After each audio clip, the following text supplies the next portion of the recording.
Tout commence par une découverte banale. Un point minuscule repéré dans le ciel par les astronomes du Kitt Peak National Observatory en 2004. Au départ, c'est juste un objet parmi d'autres. Un astéroïde comme il en existe des centaines de milliers. Mais très vite, ce point devient une obsession pour les scientifiques. Sa trajectoire est inhabituelle. Et son nom entre dans l'histoire. Apophis, du nom du dieu égyptien du chaos. Un nom qui n'a pas été choisi au hasard. Car ce caillou de l'espace, d'un peu plus de 340 mètres de diamètre, pourrait bien incarner le chaos dans sa forme la plus brute. Lors des premiers calculs orbitaux, les résultats donnent des sueurs froides. Une chance sur 37 qu'il percute la Terre en 2029. Une probabilité jamais vue pour un objet de cette taille. Les médias s'emballent. Les scientifiques, eux, s'activent. Ils affinent les données. Ils recalculent.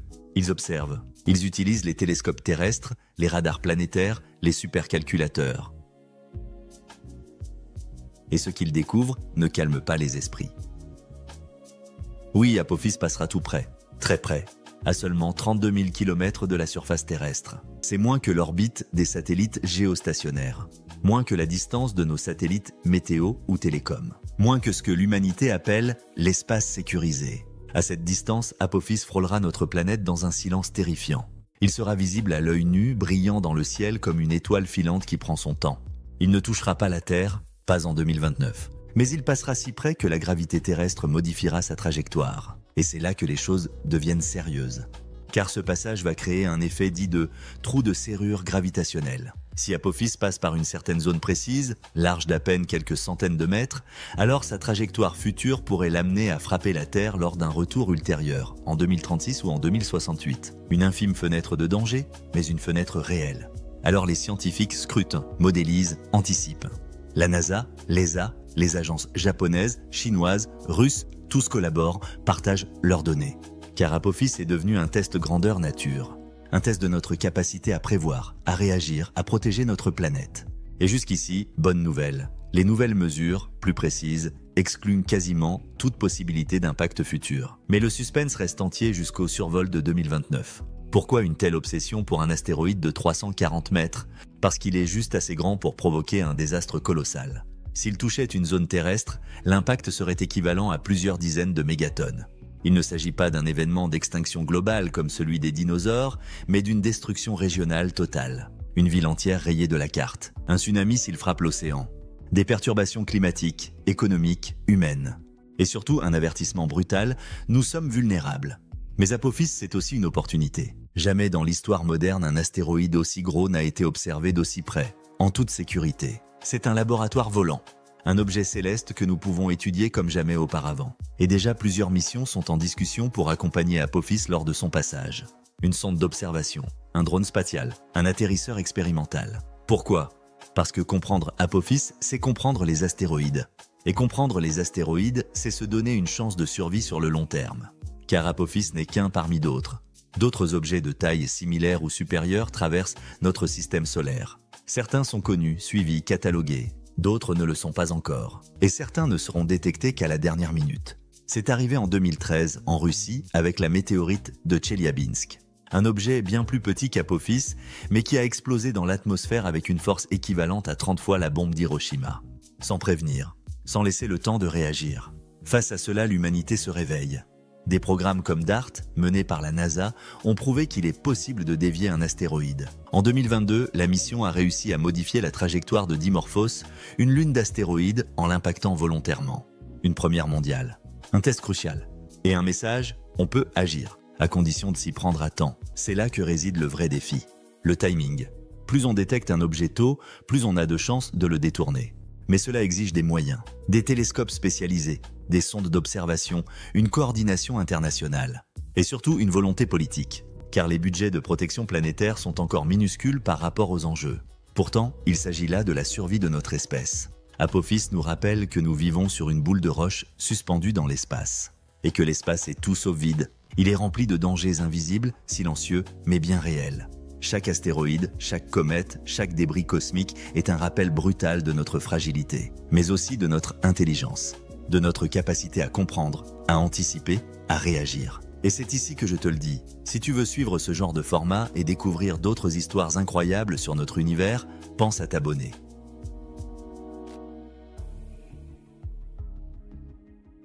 Ça m'aide à faire vivre cette chaîne et à continuer à explorer les mystères du cosmos.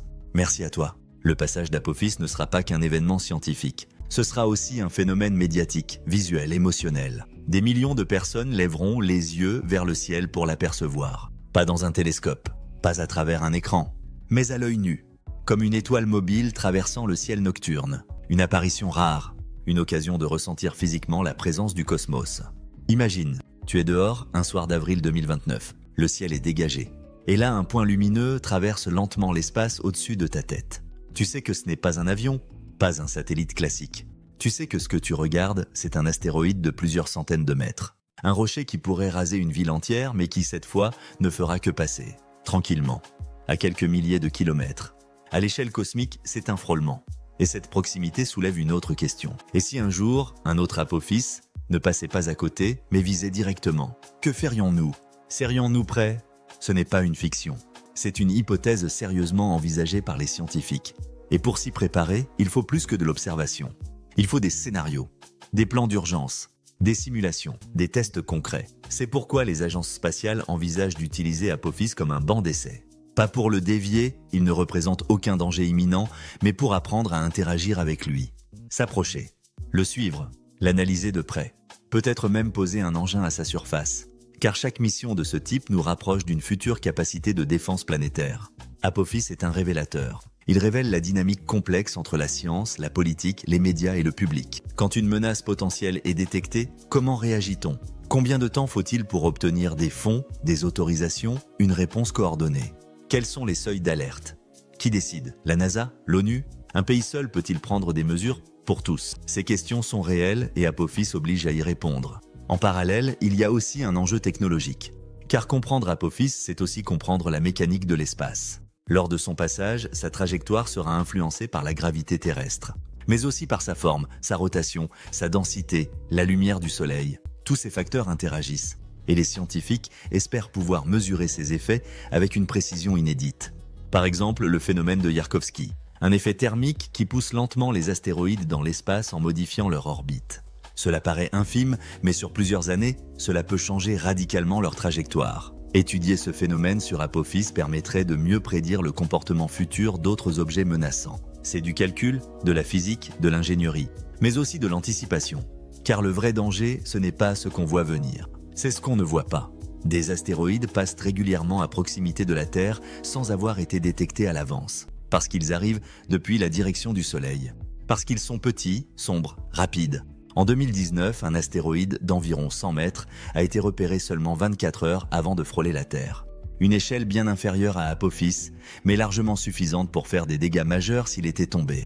Alors la course est lancée. De nouveaux télescopes sont en développement. Des observatoires en orbite, des satellites d'alerte, des bases de données partagées entre les pays. Le but, ne plus être surpris, ne plus dépendre de la chance. Car jusqu'ici, on a surtout eu de la chance. Apophis n'est donc pas seulement un objet spatial. C'est un catalyseur. Il pousse la science à se dépasser. Il pousse les gouvernements à coopérer. Il pousse les ingénieurs à innover. Il pousse l'humanité à se projeter au-delà de l'instant présent. Il rappelle que notre planète, aussi belle soit-elle, flotte dans un océan de dangers potentiels. Et que notre salut ne viendra ni de la peur ni de la panique, mais de la connaissance. Il y a aussi une dimension philosophique dans cette histoire. Car en observant Apophis, en suivant son voyage dans l'espace, on se confronte à notre propre condition. Des êtres vivants, conscients, évoluant sur une sphère fragile. Et autour de nous, un vide rempli d'objets errants, indifférents à notre existence. C'est vertigineux, mais aussi profondément beau. Le 13 avril 2029, une multitude de caméras filmeront Apophis. Des télescopes amateurs aux antennes spatiales professionnelles. Des images circuleront partout. Des millions de regards convergeront vers le ciel. Et pour une fois, l'humanité tout entière regardera dans la même direction. Non pas vers une menace, mais vers une opportunité. Car dans ce silence céleste, dans ce passage fugace, se cache une leçon, une invitation. Celle de ne pas attendre la catastrophe pour se préparer. Celle de considérer notre planète comme un joyau à protéger. Celle de penser grand, de penser loin, de penser collectif. Apophis ne sera pas la fin. Il ne sera même pas un choc. Mais il pourrait être un commencement. Celui d'une ère nouvelle, où la veille spatiale devient aussi naturelle que la météo. Où la science se met au service de la survie.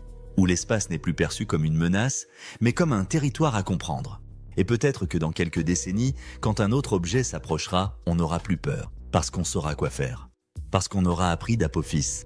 Parce qu'on aura transformé le chaos en sagesse. Il est facile de croire que l'espace, c'est loin. Que les astéroïdes, ce sont des trucs de science-fiction. Mais Apophis vient casser cette illusion. Il est réel. Il est mesurable. Il est attendu. Et son passage, à lui seul, pourrait bouleverser notre relation à l'univers. Les scientifiques l'attendent comme un moment charnière. Une occasion de valider des modèles, de tester des technologies, de former les prochaines générations de chercheurs. Mais pour d'autres, Apophis est déjà une source d'inspiration. Pour les écrivains, pour les artistes, pour les philosophes, pour ceux qui, en regardant le ciel, cherchent aussi des réponses sur la vie. Car après tout, l'impact d'un astéroïde a déjà changé l'histoire de la Terre. Il y a 66 millions d'années, un objet d'une dizaine de kilomètres a mis fin au règne des dinosaures. Il a redéfini les écosystèmes. Il a ouvert la voie à l'évolution des mammifères, puis à celle de l'homme. Sans cet impact, peut-être ne serions-nous même pas là pour parler d'Apophis. C'est donc une boucle étrange. Une boucle où les astéroïdes sont à la fois destructeurs et catalyseurs, à la fois menaces et moteurs de changement. Et Apophis, avec sa proximité, devient un symbole. Celui d'un futur que nous pouvons encore écrire. En 2029, des simulations seront lancées dans de nombreux pays. Des scénarios d'impact fictifs, des exercices d'alerte, des chaînes de communication. Comme si Apophis allait vraiment frapper. Pourquoi? Pour tester notre réactivité, notre coordination, nos failles, car c'est dans la répétition que se construit la résilience. Et ces simulations ne seront pas inutiles. Elles poseront des questions simples et brutales. Où est-ce qu'on évacue?